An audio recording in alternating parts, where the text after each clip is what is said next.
Alrighty, first of all, thanks everyone for coming here. The 9th annual Wisconsin Musky Expo. Any first-timers here? Good. We welcome it.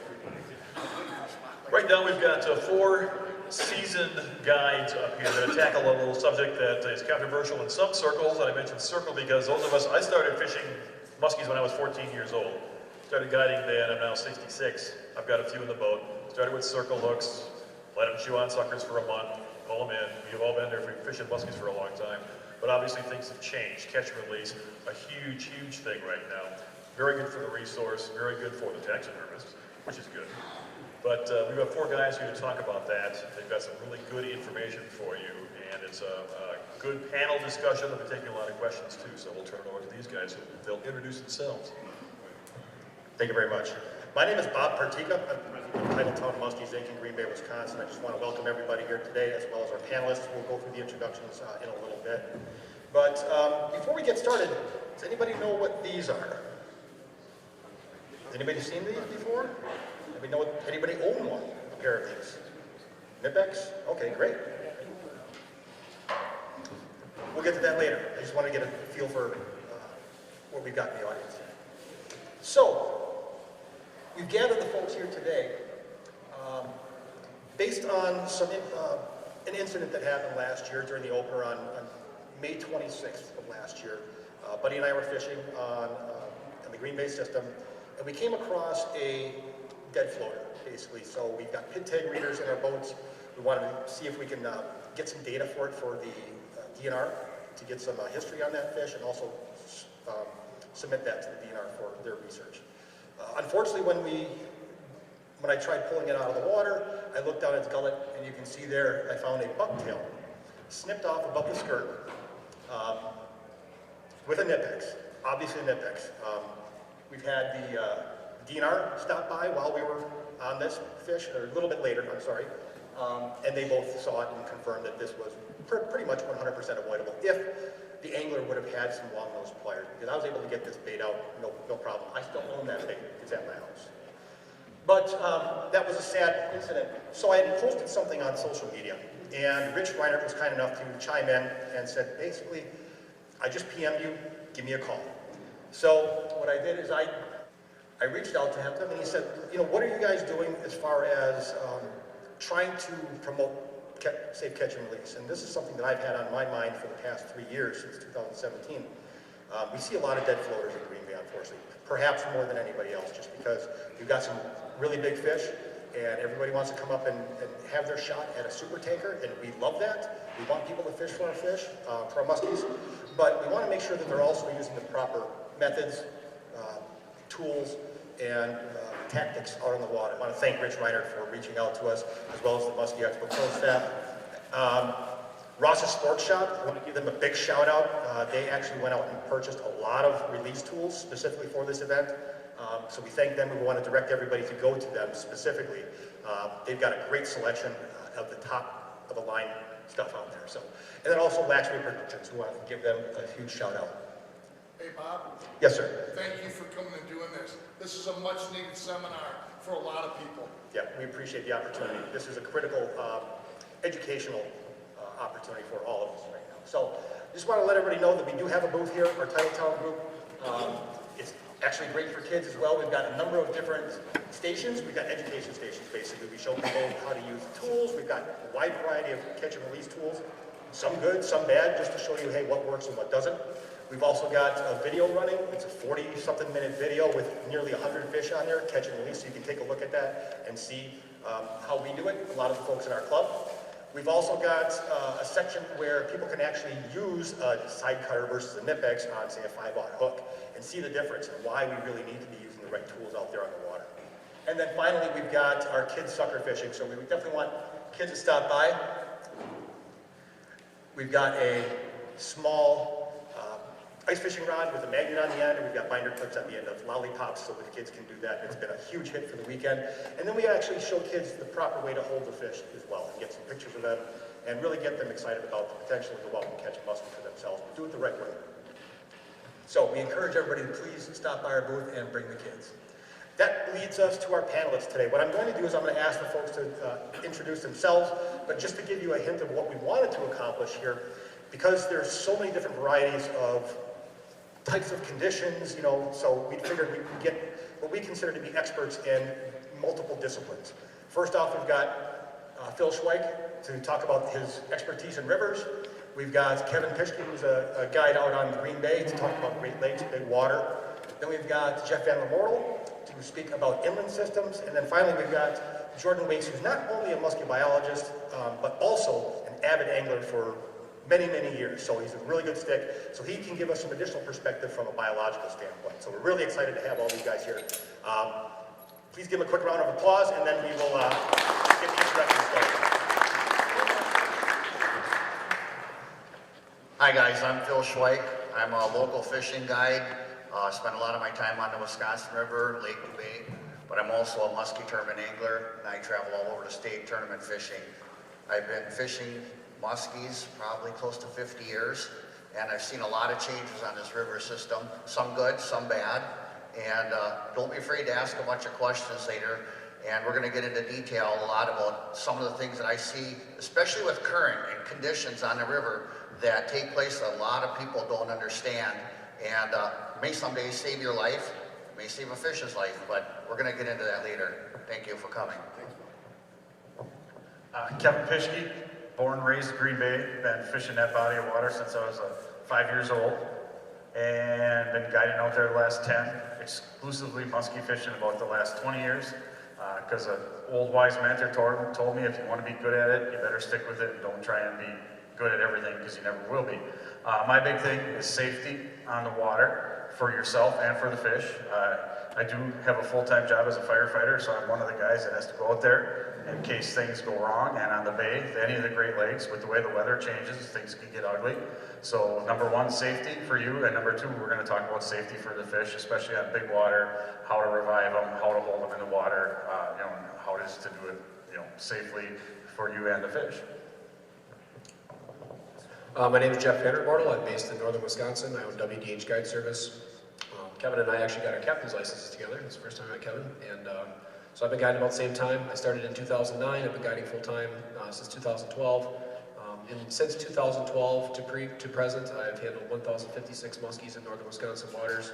We've had a couple die, but most of them have gone off. And I'd like to take this opportunity to share some of those small tricks that help save some of the fish where almost weekly basis we'll catch one in our boat. I'm sure these guys, same deal, where you look at it and you go, you're really lucky you bit this bait and not in like maybe the average person's boat, because they might not have been able to, you know, get that fish on hook safely released. So. Hi, my name is Jordan Weeks. I work for the Wisconsin Department of Natural Resources. I've been a permanent employee there for about 16 years.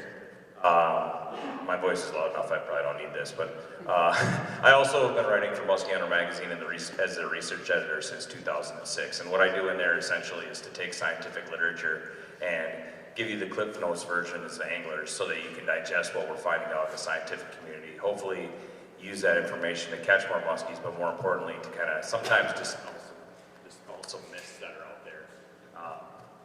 This thing is a little wonky, but dispel some myths that are out there that may change how you operate as an angler.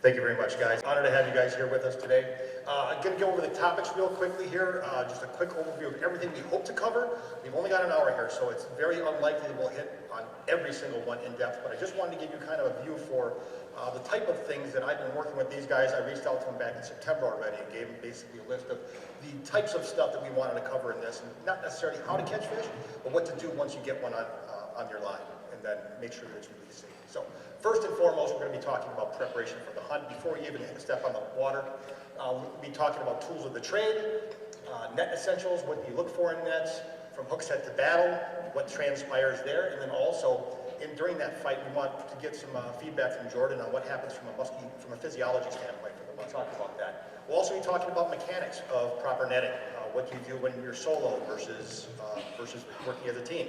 One thing that's really critical there as team is that you need to make sure that you're communicating throughout the entire process. Don't assume your buddy knows what you want. So the communication part is something we'll be talking about. Next up, we've got, once you get the fish in the bag, Obviously, you want to try your best to get that in the bag head first, but sometimes you get fish that are gator roll on you. You may high bag them sometimes, and their head may be out of the water while the net's hanging over the gunnel. What do you do in those issues? And then also, why we use the nets that we do as a holding pen, basically to do these, the release protocol that we all follow on the water. Then we're going to talk about hooks, when you cut them, when you not cut them. We'll also be talking about bogas. Hopefully everybody's seen one of these before. We'll have some discussion on its use. There's been a lot of controversy on that over the past several years, but we want to get some experts' advice on that.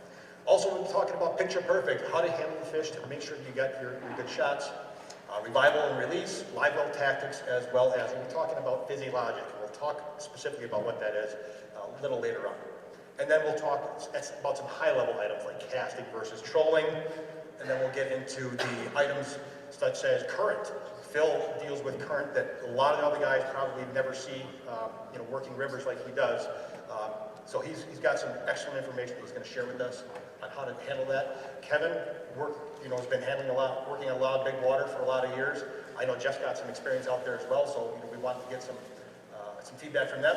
And then as well as, the inland lakes, they've got some issues that they deal with that are typically a little, something you don't see too much on the Great Lakes side or the river systems is water temps and oxygen levels, things like that. So we'll be talking about that hopefully. And then we'll close it up with some common mistakes that they see, how to avoid those. When things go wrong, how do you recover in the boat? How do you think on your toes and make sure that you're doing the best that you can to make sure that fish is released safely?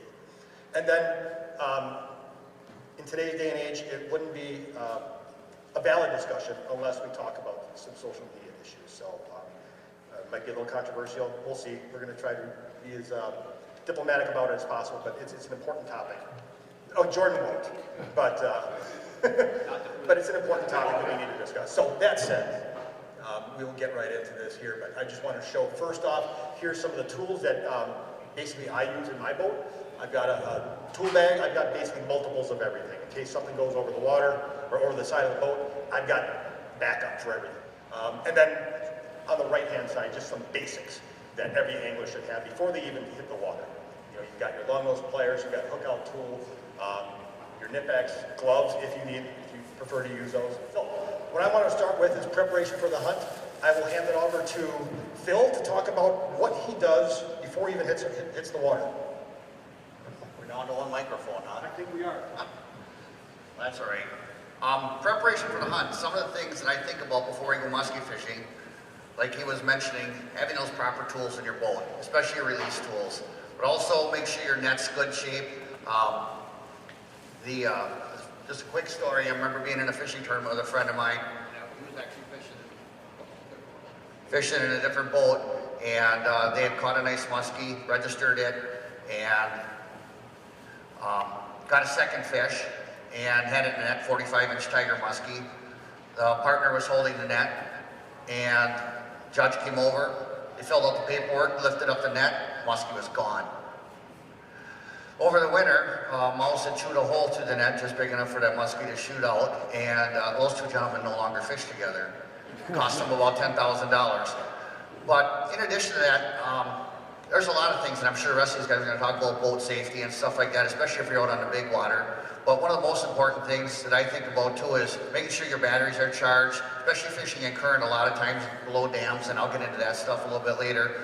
But I've been involved in a lot of incidences on the water where people have been in dire straits. I've actually rescued people on the water that were trapped up against the dam, and I've been on the water with the DNR and the sheriff and family members looking for bodies from people that had drowned because they don't know and understand the current in the river. And we'll get into that later, but I'll hand this over to Kevin and let him carry on from there.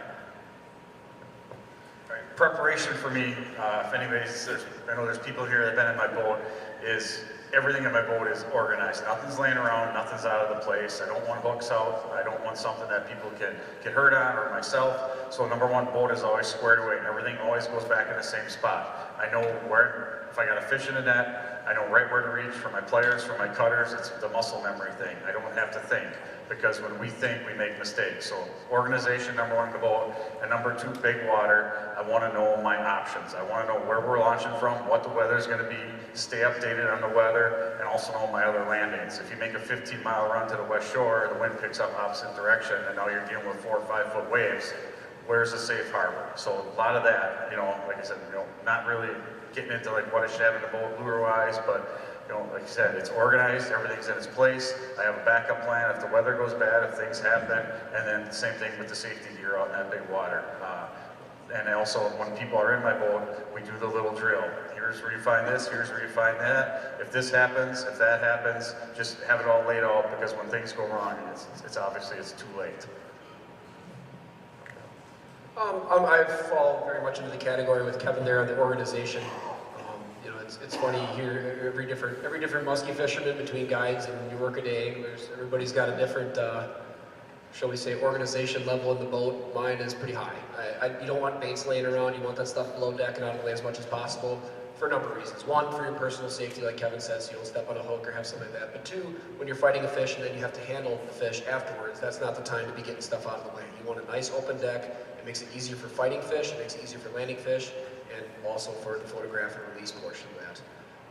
Aside from the tools, I keep multiples of everything, as Bob had mentioned. I usually keep a pair of pliers and hook cutters either in my one very obvious compartment of my boat, which I can easily point to anybody that's in my boat and say, grab it's right in there, or I have them sitting right in my dash, and then I always have another pair in my backpack or my lunchbox or whatever I have with me for the day. So I've always got something handy in case it does slip out of your hands, because that does happen, especially on big water where pliers can go AWOL on you. So you always want to have extras of that stuff. I'm going to go at this a little bit different. What I'm going to talk about is if you're in a situation where you have a fish that dies on you. I'm going to jump right to that quickly, because this, I think, fits in with how to be prepared. Most of us know where we're going to go fishing for the day. And if you take just a few minutes, you can identify who within the Department of Natural Resources you could call to have them help you with this fish. Very few muskies get harvested, and we only get our best scientific information from fish that are deceased. So we don't kill them on purpose to find that information, but we could use a fish that unfortunately would die on some angler to gain really important scientific information. So what I'm trying to say is, find out who to call, whether it's the game warden tip line or the local biologist. Have that number in your phone, give them a call and say, what do I do with this fish? I just had one die. So that's on any size of the fish. We can work out how to get that fish taken care of so we can get good scientific information from those fish. So I know it's a little morbid, but it does happen. All right, excellent. If we can now talk about the tools that you guys use. We talked about that a little bit high level, but is there anything specific, Phil, that you use from a river perspective that maybe an inland lakes or a big lakes guy might not use in his boat? I'd say is this working? Yeah. I'd say the biggest thing I use in my boat as far as tools of the trade is a spot lock on my trolling motor. 99% of the time, especially in current, the guy gets a fish on, spot lock. The boat's gonna hold you right there. We get a fish in the net, we got time to take care of it. We're not drifting around, especially with the current.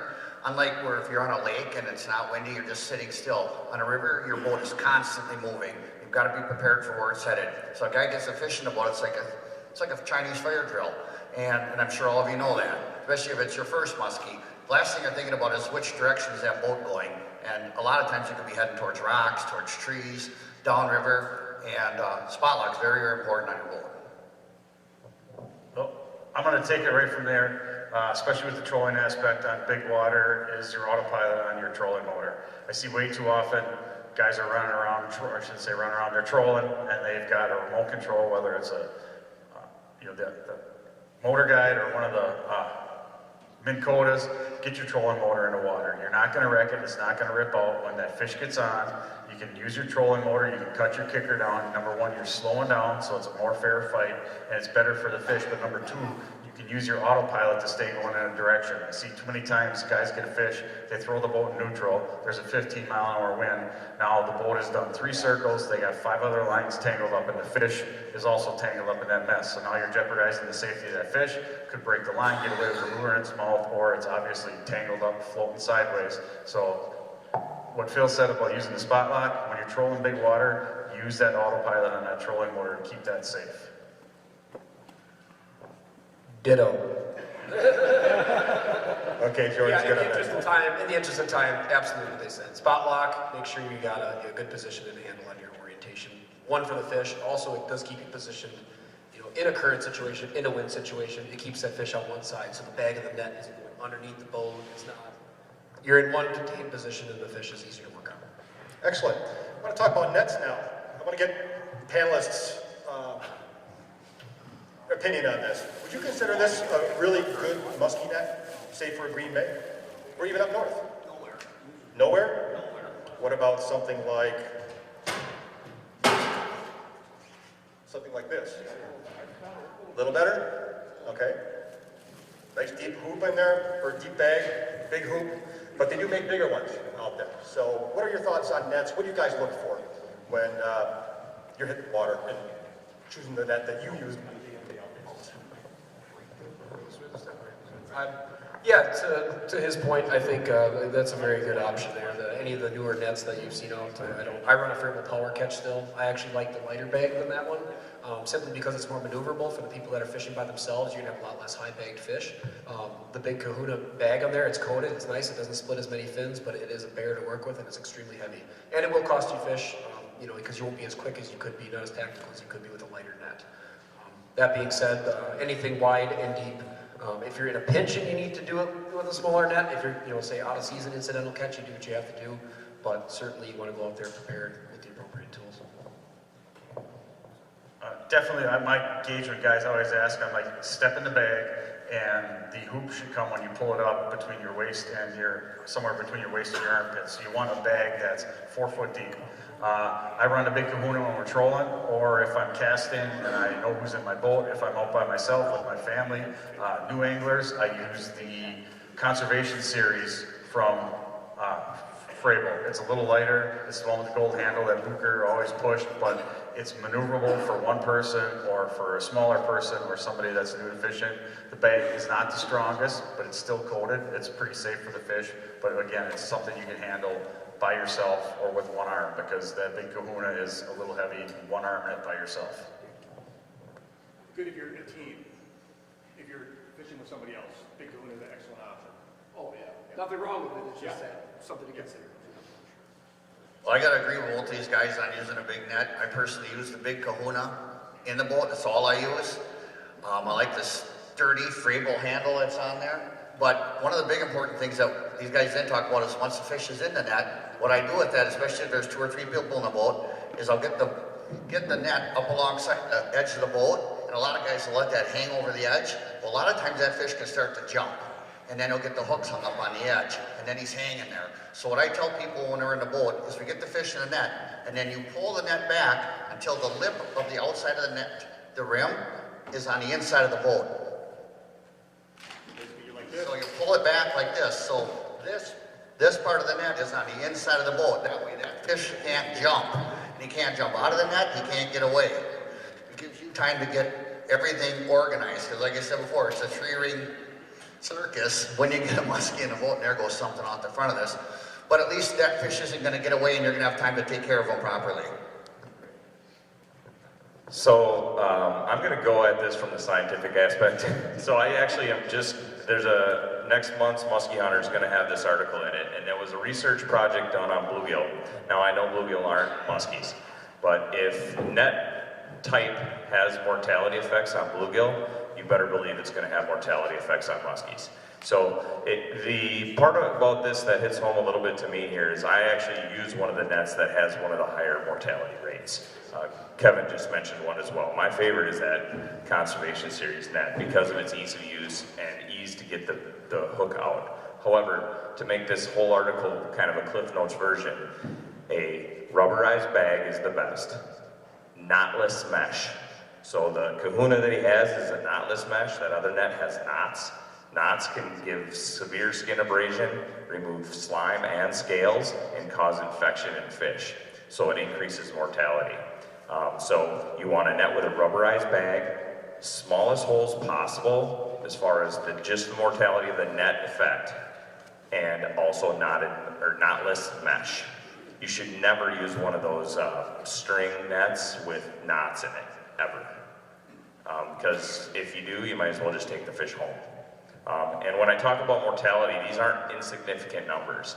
If we assume that general hooking mortality is in the neighborhood of 5%, this can double that, and sometimes more than double that mortality.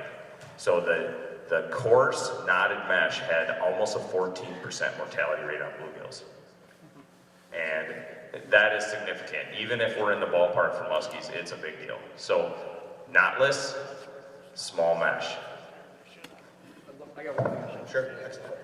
Building on his point, it's something that I've noticed in my boat, and it's something that I kind of use as an educational tool when I'm unhooking and handling fish.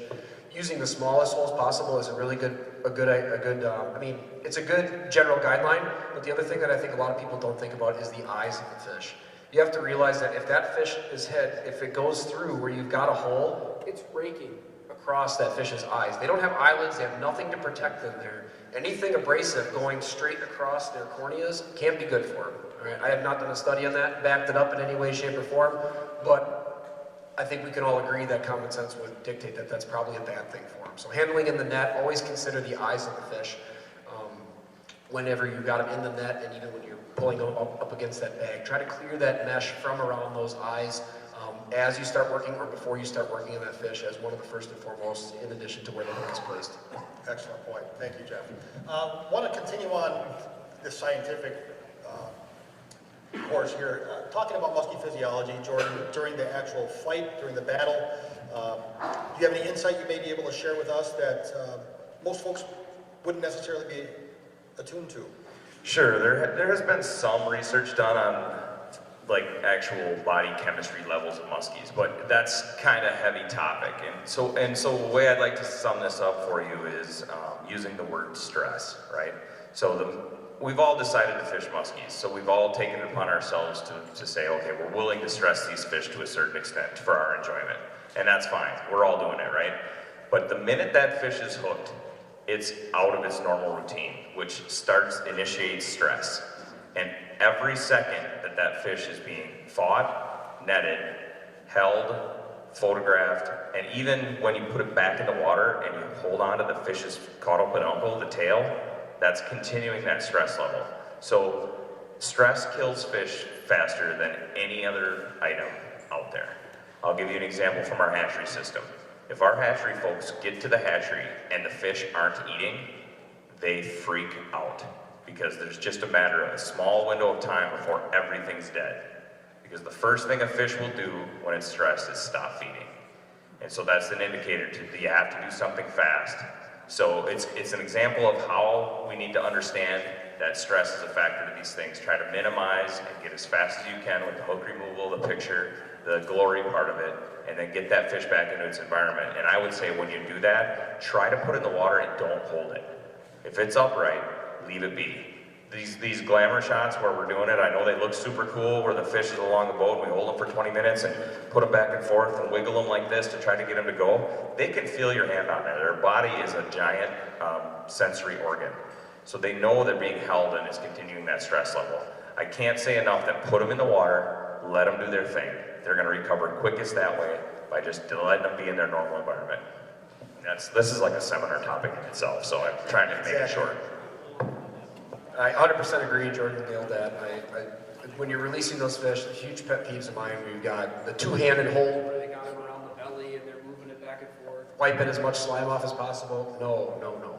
Get it in the water, support it so that it's upright. If the fish is upright, it's as Jordan said, best to do. When I'm holding them in the back, I'm very rarely gripping it, handling it all over the place. I'll use in waves and stuff where you need a little bit more grip. Okay, you do what you have to do to make sure that the fish does not become not upright, but just a finger and a thumb on the edge of the tail, touching the fish as little as possible, just enough to keep that fish, from wobbling side to side. And if they're wobbling side to side, that could be a bad sign already. But in general, minimal touching, minimal handling, and try your very best to not wipe and hold them all over the body.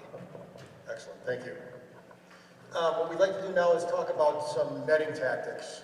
We hit on nets a little bit, but let's talk some specifics that you guys use in the boat to make sure that you're using the best processes and tactics out on the water. Well, kind of back to what Jeff and Kevin said earlier in the seminar, organization is number one. I'm sure all of you know that you get a muskie on in your boat, you go to grab your net, it's going to be hooked on something.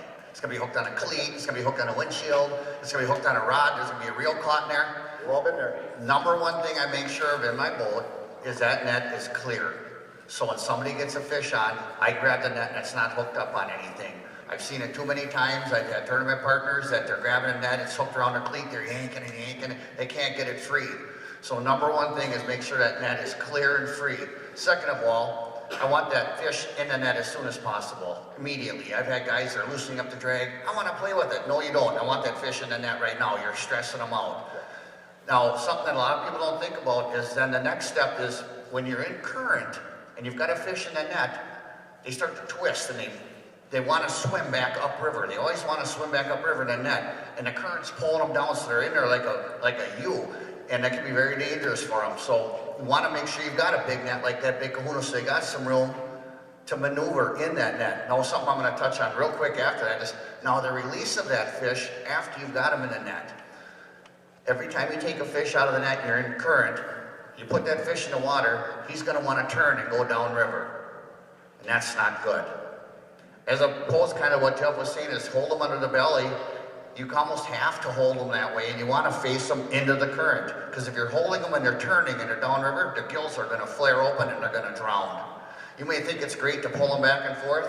That's the worst thing you can do for them. You've actually got to hold them with two hands, face them into the current so they can survive. Because you got to get them back into their normal way of life. Because most of the time when they're in the river, they're facing into the current. One of the biggest things, just touching on the trolling aspect of it, is when you go to net that fish, so many people put the net over the boat with the whole bag, and now the bag of that big kahuna or whatever style net you're using is 3 feet beyond the hoop of the net. So when the person goes to pull the fish up, you end up hooking the lure on the outside of the net, now you got huge issues. So when you dip it over, and even casting fish, I always hook my other finger, the closest to the hoop, on the net bag, and as it goes over the side of the boat, and just as the fish is going into the net, let that bag drop. Because I've had twice where things happen and you didn't do it in time, and that net is now bogged behind the boat, and you end up snagging the fish on that. That's another thing where it comes into play with, slow the boat down when you're trolling, use that trolling motor, have your kicker in neutral or at idle, because it's a lot easier to net that fish, and it's a lot less stress on that fish fighting it at 3/4 mile an hour versus 3. And then same thing. Now that fish is in the net and the boat's still moving forward because you have lines in the water, and that fish is getting twisted behind the boat because there's that dead area of water between your motor and your transom, and now there's current. So slow that boat down as much as you can and get that fish so it's not getting dragged backwards, because essentially when you're pulling that fish backwards, you're drowning it because the water's going the wrong way through the gills. And then quickly on the organization, my net's always in the exact same spot for trolling and another exact same spot for casting, and you show people, just lift it up. Or lift it up to save that getting hooked on a cleat, getting hooked on a tackle box. So again, when you think, you make mistakes. So that's why I eliminate thinking. Yeah, that's, in the interest of time, I'll keep it brief, but I would add one thing to that in terms of when you do make that mistake, when that does happen, aside from when you're trolling and then you miss your shot on that net, and the net bag now has drifted out this way, and you're hooked on that, that's a completely different scenario than you would deal with in a normal casting situation. But when you go to cast, when you're casting and bringing in a fish and you're not under power, and you go to net that fish, and you do make a bad shot on that, you do get a head, they try to get away at the last second, you get them caught on the edge of the bag, you high bag them in the net, or get them on the outside, or you got to pancake them back in. When that does happen, once the fish is in the bag, don't feel the need to then immediately lift up the bag and keep them up high for them to not get away. I mean, I've had a lot of people on my boat kind of freak out when I go to net a fish, and it goes the wrong way or zigs when you should have zagged, but it gets in the bag, but now the hooks are buried in the bag, the hooks are still in the fish's face, it's not going anywhere. I don't mind leaving that net still down in a way that would, to the average person, think like, oh, that thing could get away. It's not going anywhere. You're better off, for the sake of that fish, especially on much smaller fish, to just let that go limp, for lack of a better word, and not have so much resistance yanking on that fish, because now you're not using a rod to pull it, you're using an actual rigid metal arm in a stiff bag of a net. You're going to do a lot more damage to that fish when it tries to thrash and get away. Excellent points. One quick action, you talk about high bagging, a couple guys did. Yep. That could be a problem with those knotless small mesh nets. If you really care about the fish and you have that happen, have somebody take the whole net and the fish and put it under the water You run the risk of losing the fish, but it's better for the fish as long as it's underwater and get all your tools together, get your plan made while that fish is under the water. So it's not out of the water while it's high bagged at the top of that by the rim of the net. Just stick it vertical right in the water. And that fish can breathe while you can gather yourself and come up with a plan to remove those hooks as quick as possible. Whether it's cut them out of the net, that's usually the best technique. Cut the hooks that are caught in the net so that the fish can get in the bottom of the bag. Excellent point. And regarding that, that takes us into our next topic, essentially, is cutting hooks. What do you guys use as a determining factor of when you absolutely need to cut hooks versus, hey, I think I can get this out with my tools? What are your guys' thoughts on this?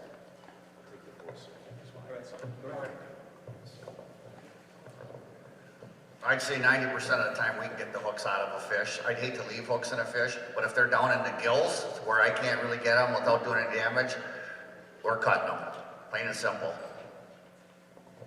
I maybe cut hooks a little more often, but a lot of times what I'll do is if that fish twisted in the bag and then another hook on the lure is what's caught, you know, in the net and is tangling them up, I'll cut those hooks. I'll cut the ones that are tangled up in the net, free that fish, and by that time they usually do a head shake and the hooks come out of their mouth. But when in doubt, if you think it's going to be difficult and if it's in the best interest of that fish, yeah, cut them hooks that are in them. But remember that, you know, where is that other piece of the hook? Grab your long needle nose, get that out of there, because number one, it's not good for the fish. Number two, you go reach in for a picture and there's half a 5-aught hook from a bulldog sitting in the fish. Now it's going in your hand. So, you know, again, like I said, I love cutting the ones that are tangled on the net, and that frees the fish. Next thing you know, the hooks in the fish's mouth are out. So. Same deal. I cut hooks probably, maybe shockingly little, at least hooks that are inside of a fish. I also try not to leave one in there unless you absolutely have to. One thing I would add on that is going in as a point of entry instead of going in through the mouth, even with the long nose pliers, going in from under the gill plate. That is something I use for walleyes, it's something I use for bass, it's something I use for muskies a ton. I almost never use a jaw spreader. What I'll do actually, they have rows, the way that the rows of teeth, if you ever look inside a muskie's mouth, there's the whole top of the roof of the mouth is a big row of teeth, but there's soft spots on either side. I'll go up in with my hand, and I got long fingers, I got big hands, I can push up, and I can usually get that fish to kind of, you know, open up a little bit like that, and you can go in from under, you know, minding that you don't hit the red gill membrane, you're not damaging that in any way, but you can go in from behind when you're holding that fish, holding it like this, and going in, you know, opening and looking to see where you gotta go, and then, thank you, or going in from underneath and looking into the mouth, and then, you know, popping that hook to kind of reverse it out that way. Is a much better way to go in than using an exceedingly long needle nose and trying to, you know, fish it out of there from the top down. Great teamwork, guys. That was a good plan. We had that plan. Yeah, I was going to go kind of along the lines that Kevin was going along. We don't have any research out there that lets us know the effects of leaving that hook necessarily in a fish's mouth. We do have research that shows what happens when you leave those hooks in their gullet or in their stomach. Those hooks do not rust out. They're a huge area where you can breed infection. And so if you leave those hook fragments in the fish's mouth, it's just asking for trouble as far as the environment that you live in. The freshwater systems are ripe with bacteria, so there's a lot of opportunity for those hooks that are left in a fish to cause significant bacterial damage and disease and potentially mortality. So if you do have to cut them, get them out of the fish before you let it go. Because I have a feeling that if we did the research that we'd find an alarmingly high rate of serious infection in the fish that we left hooks into. One last quick thing to add to that, kind of on both of these guys touched on it, but I really want to reiterate the point. One, from a personal safety standpoint, but two, from a fish safety standpoint. When you are cutting a hook, especially one that's deep inside of a fish, like a lot of times, again, the ones I cut, I'll have to go in through the gill plate like that. You're kind of looking over.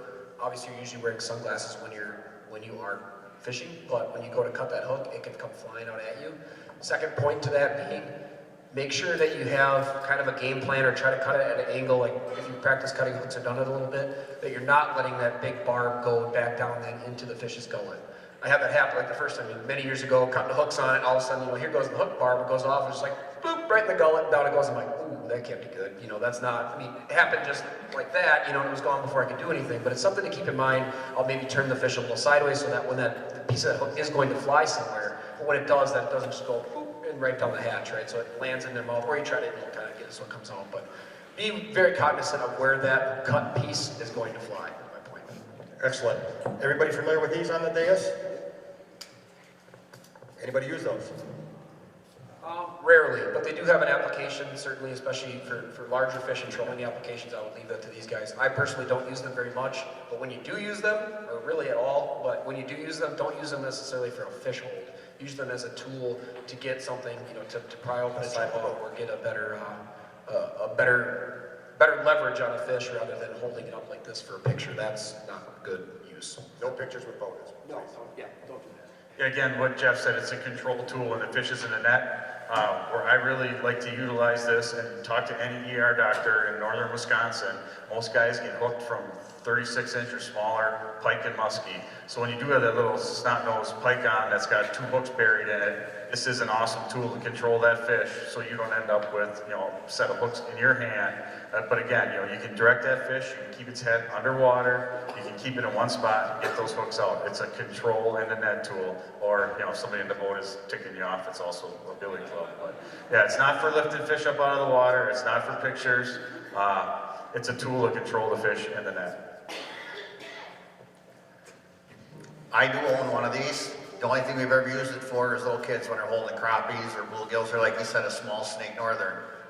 We never use it on muskies. And I'll jump right into the photo part of this. Never ever do we use these for when it comes to holding muskies. 2 things. One, if it's an experienced muskie angler and he's caught fish before and he knows how to hold them, I'll let them take them out of the net. The camera's ready, click a picture and that fish is released. If it's an inexperienced angler, and I've had this happen before, I will get the camera ready, I'll get them ready, I'll get them with a glove on, and I will grab the muskie out of the net, and I'll show them how you have to handle that muskie between the gill plate and the gills, so they don't get their fingers up in the gills. 2 things. 1, you're going to kill the muskie or could kill it. 2, muskie's gills are like, I like to refer to them as Chinese finger cuffs with razor blades on them. You get your fingers in there, they're not coming out unless they're cut to pieces. Actually, to add one quick thing to that, with, you know, boat and netting and pulling bigger fish out of high-sided boats that we run on the Great Lakes, what I typically do for people is get, you know, the fish is in the net, chilling out, board is wet, it's sitting on the side. I talk to the client, here's what we're gonna do. I'll lift it out of the net because they are a little heavier and harder to handle sometimes. I'll get it on the board, we get that quick measurement. You slide right up in front of me, you slide your gloved hand right under my hand, get the firm grip, and then you'll roll it towards you. So basically they're grabbing to hold from you from 3-4 seconds when it's on that board. It's just a lot easier for them to control the fish that way than for them to try and, you see it, it happens. They lift these big fish out of the net, it flops, it's bounced around on the floor of the net. So that's what I like to do with inexperienced people is bring it in, get it on the board, they slide right in front of you, they put their hand where yours is, you pull yours out, you help them lift and roll that fish, turn them, get the pictures, gone. If you think it's hard to hold a muskie after you've battled it with 100-pound test and put it in a net for a while, try grabbing one out of a flake net one time. Because when they come out of a flake net, they're what's called green.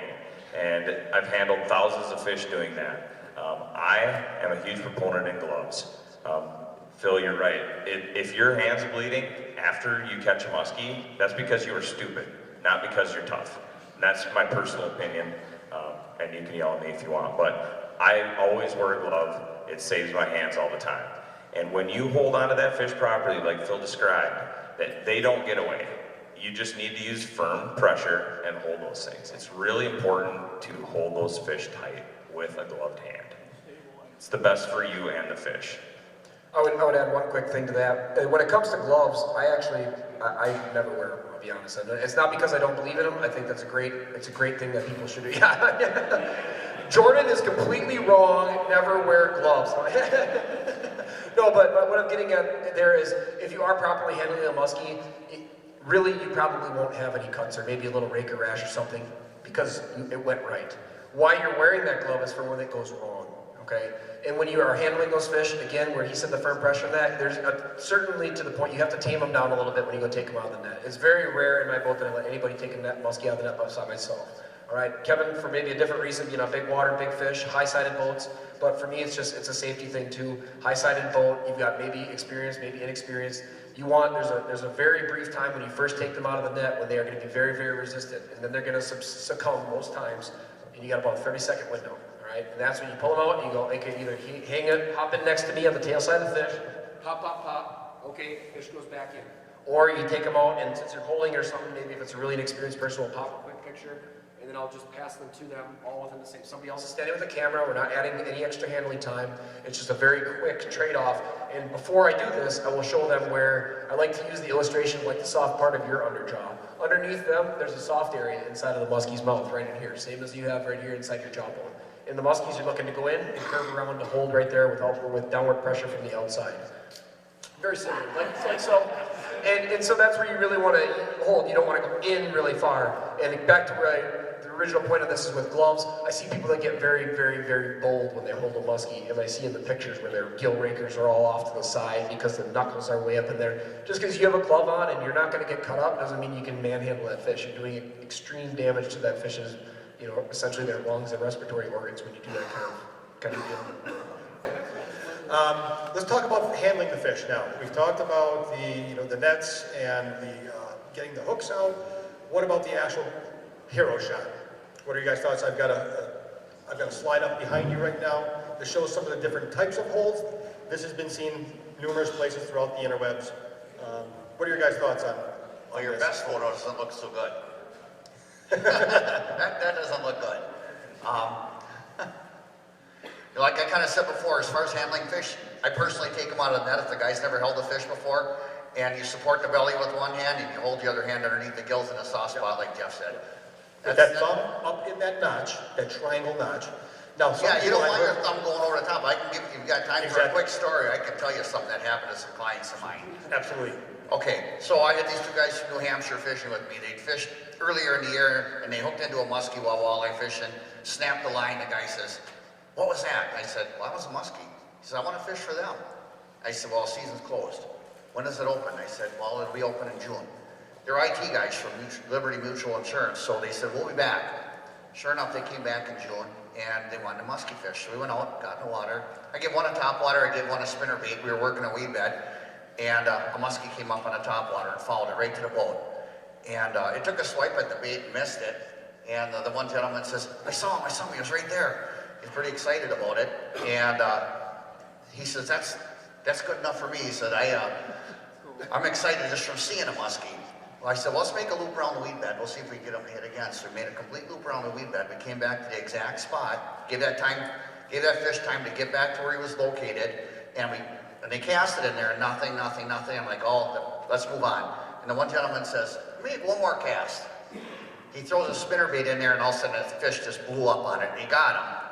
We got it to the boat, got it in the net, and inexperienced muskie anglers, and I said, okay. I said, I'll get the fish out of the net, I'm gonna have you hold it, I'm gonna get the camera ready, and I said, let's get you to wear a glove. I don't need a glove, big tough guy. I said, you really wanna wear a glove? I said, they got really sharp teeth and they got bad razor blades in their gills. I don't wanna wear a glove. I said, okay, fine. Well, to take the picture, I said, I'll get the fish out and I'll hand it to you. And when I went to hand it to him, I showed the teeth. I said, you don't want your hands in there. And I said, and the gills are like Chinese finger cuffs with razor blades. I said, you gotta be really careful they don't slide up in there. I said, I want you to grab it, just like I have it, firm grip, quick picture, and we're gonna let it go. Okay. Well, his buddy wants to be in the picture with him, so he gets up, and he stands next to him, like this. Now you gotta hold this, because I gotta explain what's going on. So I go to hand him the fish, and as I hand him the fish, I turn to grab the camera, he's holding the fish, I click the photo, and the fish starts kicking, and his thumb goes, it wasn't underneath, it went in the mouth, and it cut him, the whole width of his thumb. And the blood was starting to go down his arm, and he's screaming, it's got me, it's got me. And he's hanging on, and he's hanging on. His other fingers are going up into the gills. And he's in bad shape, and he's screaming, get it off, it's got me. And I went to grab it, and as I went to grab the fish, it let loose. And in slow motion, floated through the air, mouth open, and latched onto the other guy right in the side.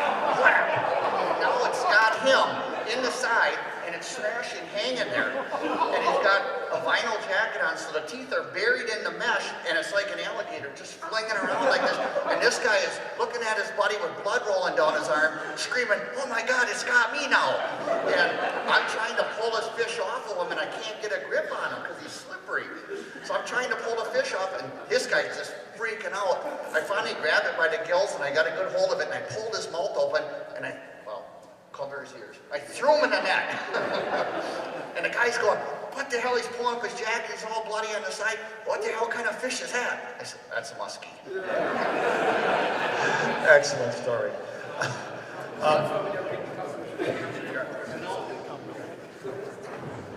My biggest thing with pictures on fish,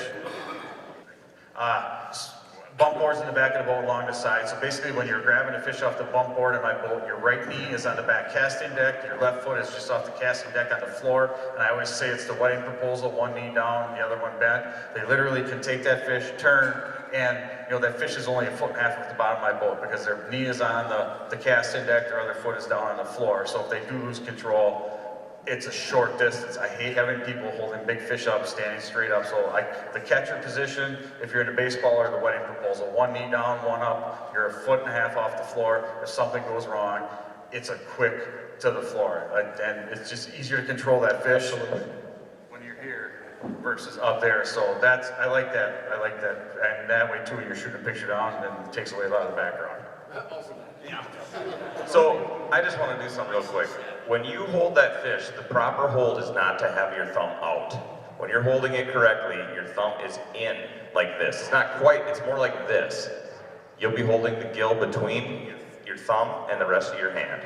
That's what you'll have a hold of. You start doing this, what happened with Phil's client is going to happen to you. I got 4-stitch scar right here from the same thing. All right, we are very pressed for time. I just want to move on quickly. Jordan, if you could just answer the question about Physiology.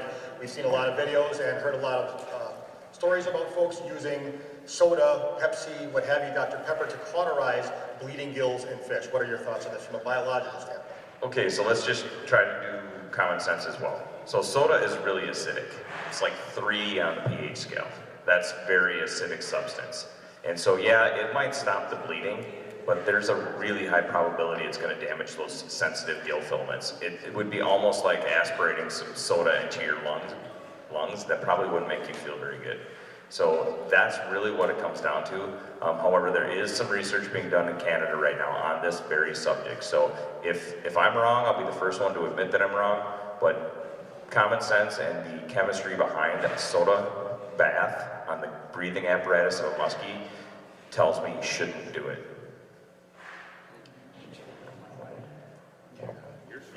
So we were joking about this, we were texting back and forth the other day, and I made the comment on, yeah, I realize it does cauterize that, but in 25 years of being a firefighter and spending a lot of it in the ambulance, we don't carry cans of Coke or Pepsi to dump in people when they get a wound into their lungs. It's not good. Think of that. They basically, that fish is, it's their bronchial, their alveoli is exposed. And if you're dumping soda on the area that's torn and it's cauterizing it, it's doing the cauterization to the rest of it. So you're basically cauterizing that entire area. Excellent point. So we did touch upon, again, we are pressed for time, we touched a little bit about some current items. Were there any other items that we wanted to cover from a high level, current, and then we'll talk with big water, inland lakes, and then we'll kind of wrap this up and we'll get some questions from the audience. So Phil, you want to start with current? I guess as far as current goes, we talked a little bit about musky release and the current as far as, keeping that fish pointed into the direction of the current. One of the things I really wanted to touch on as far as current doesn't really, it's not geared towards the muskies, it's more geared towards you. A lot of people don't think about this, but when you look at a river system, you automatically assume that the water's heading one direction, downriver. And it's completely wrong. Where current seams meet, where there's an underwater island, especially below any dam, there's always an island, and that misdirects the current. And a lot of times, you don't see it, but the current's headed right back at the dam. And I've been involved in rescue missions where we had to pull people out of the water. I've actually pulled a boat and 2 young men out of the water that one pushed their boat out into the river and the motor wouldn't start, and they were on the wrong side of the river where the current was actually creating a big eddy, and they got sucked into the dam. Good thing I was downriver and I ran up there with my boat, beached it, ran up there with an anchor rope. I was able to get it to them and pull them safely to shore, and with the help of another gentleman that was fishing along the bank. The thing I tell people to look for is debris on the surface. That can always tell you the direction of the current. If you see it just floating in a small area, that's your eddy. There's no current there. If you see it going the opposite direction past you in the river, it's not the wind. That's misdirected current going back upriver. It may have hit an underwater obstacle like an island or a wing dam or something, and that current's going the wrong way. Now, I want you to think about something very seriously. Let's just say that water is going 5 miles an hour. Doesn't sound like a lot, does it? Well, that's 100 feet in 60 seconds. Now, you stop to tie a hook or take a fish off, 60 seconds, you're slammed into that dam if you're not paying attention, and you might be in really bad shape. So you really got to think about current when you fish a river, because it can be your worst enemy, but it can also be your best friend. Excellent points. I want to just kind of jump real quickly. We may not be able to hit big water in lakes right now, but I do want Jordan just to, or even Jeff, to talk a little bit about high water temps during the dog days of summer, O2 levels, how that affects fishing. We've got about 3 minutes, and I want to make sure that we get some audience participation. Yeah, I mean, I wrote an article in Musky Hunter about this too. It was April-May 2017 issue. There's not a definitive answer to this. I know we've had a lot of anglers, and Jeff's had some experiences with you know, some fish that look pretty rough or maybe didn't survive after some high water temperatures. It's use the best information and your best judgment in this situation. There aren't a lot of definitive arguments scientifically one way or the other. We're also doing some research at West Virginia on this particular subject right now, so you'll be hearing more about it. But you know, there's water dissolved oxygen issues, but typically we have plenty of dissolved oxygen in the water in Wisconsin when it gets hot. It's really used your best judgment. If you think that something bad could happen, perhaps do something else. I did want to just elaborate a little bit on what he was mentioning there. We were at a different seminar here. We actually, like a week or two ago, and we were having this discussion also.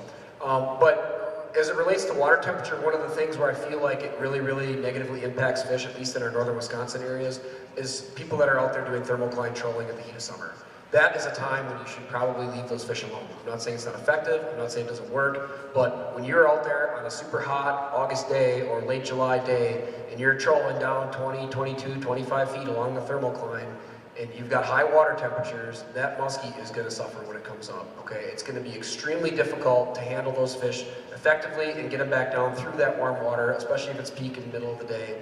That is where I mentioned, I said, I just don't like the way they swim away when it happens. I'm not saying you can't do it, you know, to each their own, but it's one of those things to be avoided. In terms of up by us, our hot waters, you know, you start getting down towards Madison, even here on south, you know, from this area south, you do get a lot warmer water temperatures than we get, you know, north of Highway 8, you know, up in that neck of the woods, or even up north of Highway 70. Usually our nights are cool enough. On those really, really hot days, just avoid the shallower stained waters. That's usually one of your better bets. Go somewhere deeper. If I'm casting on Trout Lake or something like that, or Lake Tomahawk, something big, deep and clear, it can be 95 degrees out all week, and a lot of times it's still only going down just a little bit in that water column because there's so much water there to warm. Now you go and take that over to, say, the Pike Ground Chain, something shallow, the color of coffee, and now you've got that water, that temperature can penetrate down very, almost to the point to the bottom. It's going to go a lot further down that water profile, and those fish are, you know, being affected by that vastly more than they would be on a larger body of water. Okay, thank you. We do have 1 minute. One more point. And I understand what Jeff's saying, but again, let's go back to stress on these fish. If they're going to bite your bait, they're not stressed by the temperature. But to his point, what he's talking about is after. So they're not stressed when they're eating. They may be stressed by what happens afterwards if you're not efficient at getting the fish unhooked and released. So there are multiple aspects, and there isn't definitive scientific proof at this point. I just want to touch on one thing really quick. We're going to talk about social media. I just want to bring up etiquette as musky anglers, because we're seeing on social media all the time, like we were musky fishing on this lake, and a bass fisherman next to us caught a fish, or accidentally caught a muskie, he wasn't handling it right, so we went over by him and F-bombed this, and called him this, and told him that, and went back to the landing, and, you know, took a leak in his gas tank because he mishandled that muskie. Cut that crap out. When you see somebody that's not musky fishing, that has one that's struggling, be the good guy, be the ambassador for musky fishing, wave, give them a holler, hey, I've got a net, I've got the tools, let me help, let me jump in your boat. You know, you get in their boat, you get the fish in your net, you show them how to unhook it, you school them the whole time, you explain things as nicely as you can, you get your bump board out, hey, we're gonna get some great pictures, here you go, we'll show you how to hold the fish, get a picture with them with the fish, give them Rick Lax's phone number, release the fish, be the ambassador, because if somebody's screaming at me because I made a mistake and I didn't know, you know what I'm gonna do next time? I'm gonna do it even worse. So instead, seriously, So this is how I end my seminars. Let's be the ambassadors. When you see that happen, be the good guy.